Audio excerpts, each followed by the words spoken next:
Hi there everyone, I'm Mr. Laties and welcome to Laties Lessons. So tonight's lesson is a little bit of a late Afrikaans word of the day lesson, but it's never too late to learn. So our word of today is katastrofe.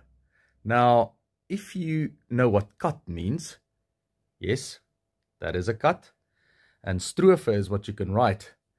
But in this case, katastrofe does not refer to a paragraph or a line that the cat wrote.